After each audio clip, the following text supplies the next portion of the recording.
What's up, my fellow wizards? We've got an awesome Versus episode for you guys today. But before we do anything else, it's only right and fitting that we take a moment to acknowledge the passing of Stan Lee this past Monday at the age of 95. To call his death a massive loss for the comic book industry just feels like a gross understatement, because he wasn't just an icon or a celebrity. In many ways, Stan Lee is our Walt Disney, a rare creative with a larger-than-life personality and a heart big enough to match. The iconic characters and universes he created at Marvel expanded the imaginations of young and old alike all over the world, forever changing the idea of how stories can be told. And through famous quotes like, "With great power, there must also come great responsibility," Stan challenged and inspired generations of creators and fans to think bigger and become the best version of ourselves we can be. To work hard but have fun doing it. And many of us, myself included, get to do what we love largely because Stan led the way. So for all of that and more, we true believers say thank you and wish Godspeed to the Generalissimo as you find your way back to your beloved Joni. Excelsior!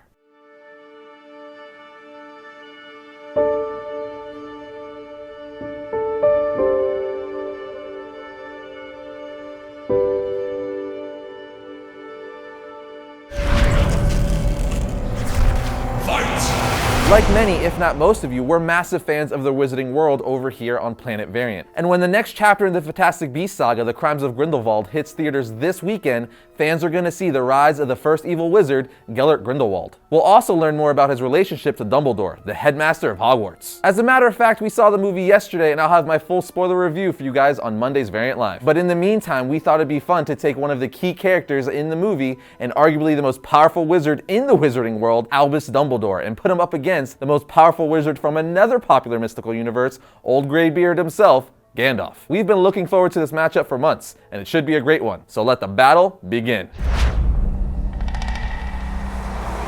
Alright peeps, you know the rules. We're going to start by giving you a very brief overview of each of the characters. Then move on to the good stuff by breaking down their power sets with examples of their strength of skills and use. Finally, based on all that, we'll have our winner. So with that understood, let's kick off the origins with Master Dumbledore. Albus Percival Wilfric Brian Dumbledore, yes, that is really his full name, was born a half-blood to his wizard father, Percival Dumbledore, and Muggle-born mother, Kendra, in 1881. He is most known as the greatest headmaster in Hogwarts history, and for his leadership role in the war against the Dark Lord Voldemort, but Dumbledore's history and backstory that shaped him is marked by tragedy and loss. And those hard moments started at an early age for Albus when his father, Percival, was arrested for attacking a group of Muggle boys, despite the fact that he did so because they had assaulted his daughter, Albus's younger sister, Ariana, leaving her mentally and emotionally scarred and unable to control her magical abilities. However, Percival knew that if the Ministry of Magic found out that his daughter's magic was impaired, she'd be labeled dangerous and institutionalized. So he refused to tell anyone why he attacked the Muggle boys, and as a result, he was labeled anti-Muggle and sent to Azkaban prison, where he would die sometime later. The whole ordeal left Dumbledore's family with a bad name within the village, Godric's Hollow, and his mother was forced to relocate to try for a fresh start. And it was around this time Albus began attending Hogwarts, where he was sorted into House Gryffindor. It was there that his exceptional natural gifts for magic began to emerge, as well as his reputation for kindness and fairness. Albus excelled in multiple areas throughout his years attending Hogwarts, receiving highest marks and awards in charms, transfiguration, spellcasting, and alchemy. He also carried many responsibilities for the school, like acting as prefect for his house, and by the time he finished his final year, he was considered the most brilliant student the school had ever seen. After he graduated, however, he met and became close friends with a dangerous young wizard by the name of Gellert Grindelwald, a name that should sound familiar to you with Johnny Depp bringing the character to life in the Fantastic Beasts movies. In addition to being as talented and brilliant as Dumbledore, Grindelwald was a charismatic leader type who advocated for wizard domination, and his radical ideas began to rub off on Albus, leading him down a darker path. Something that deeply upset his younger brother Aberforth, and when he tried to confront Albus about all of it, Grindelwald attacked him with the Cruciatus Curse, causing a violent duel to break out between Grindelwald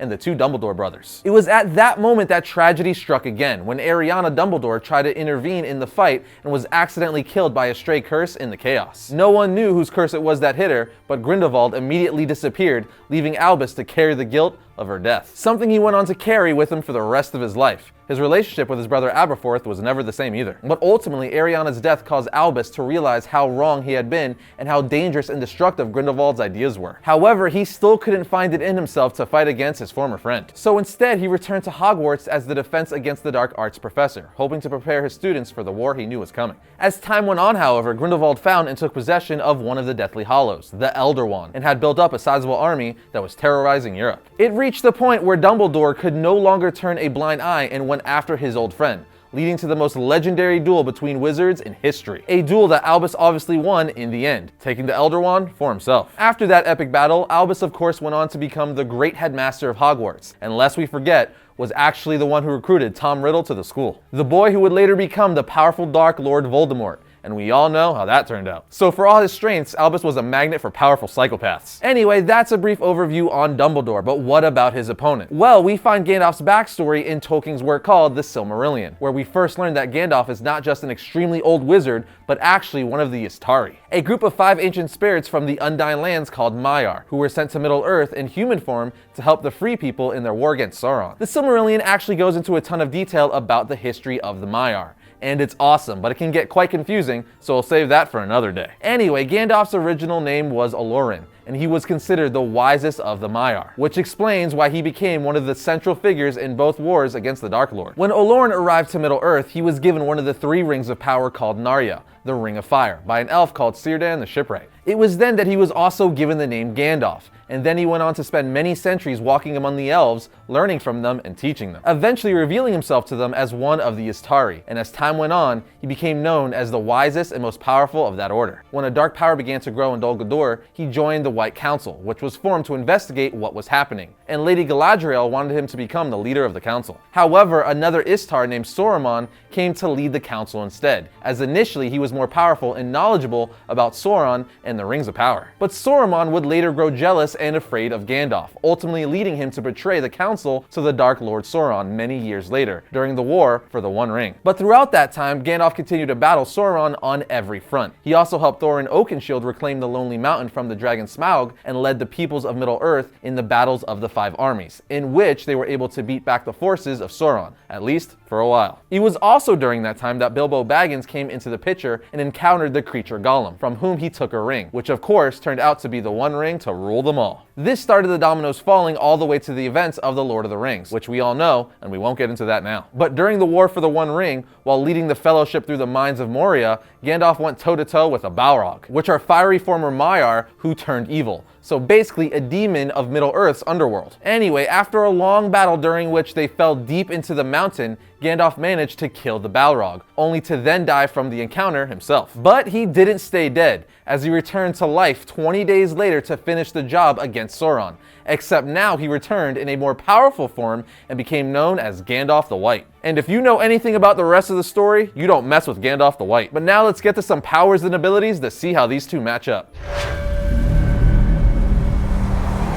With each of these two being the most powerful wizard in their respective universe, they both clearly have a serious arsenal of knowledge and skills to draw from. As I mentioned earlier, Dumbledore has complete mastery of multiple disciplines, including transfiguration, alchemy, charms, spell creation, potions, the study of ancient runes, and even wandless and non-verbal magic. But he is also an intellectual genius with deep knowledge in numerous areas of the craft. Not to mention, he was the only person other than Harry Potter to have mastered the Deathly Hallows, possessing the Elder Wand, Cloak of Invisibility, and the Resurrection Stone. Most notably, however, is that he was possibly the greatest wand duelist to ever live, facing even the likes of Voldemort with great confidence and skill. Summed up, Albus Dumbledore is the most powerful wizard in the Harry Potter universe. As for Gandalf, he described himself as a servant of the secret fire and wielder of the flame of Anarr. As such, much of his magic is centered around light and fire, and instead of a wand, Gandalf is armed with a powerful staff and the elven sword, Glamdring, both of which he wields with immense skill. Using his staff, he can project light,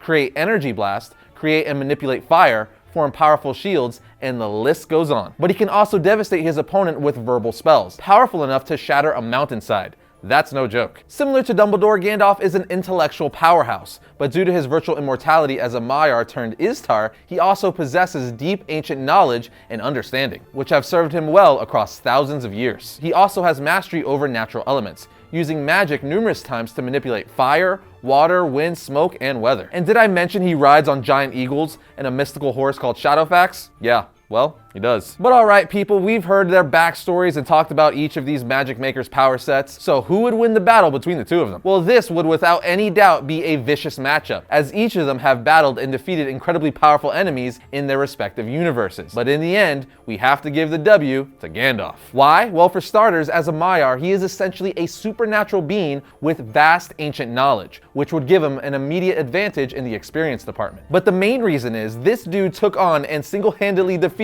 a Balrog, a giant fire-bound supernatural demon from the underworld, whose weapon is a giant flaming sword. Then, after dying from injuries he sustained in the fight, he just came back to life even more powerful than he was before. So yeah, good luck, Albus.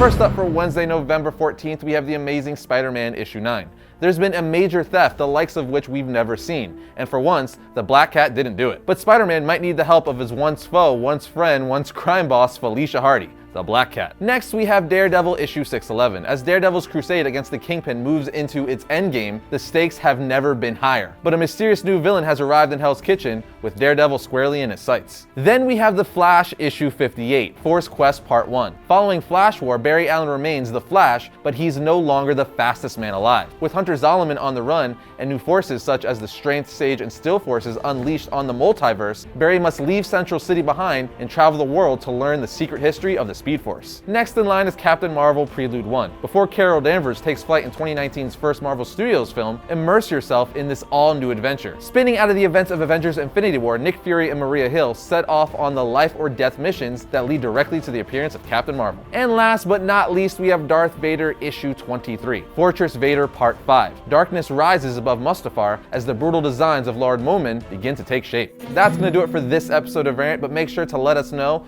who you think would win today's epic magic battle in the comment section below. And if you like what we do, give our channel a subscribe and we'll love you forever. While you're doing that, you could also follow us on Twitter, Facebook, and the Gram, and of course, our website, variantcomics.com. Other than that, I'll see you lovely people next time when I talk about all things comics.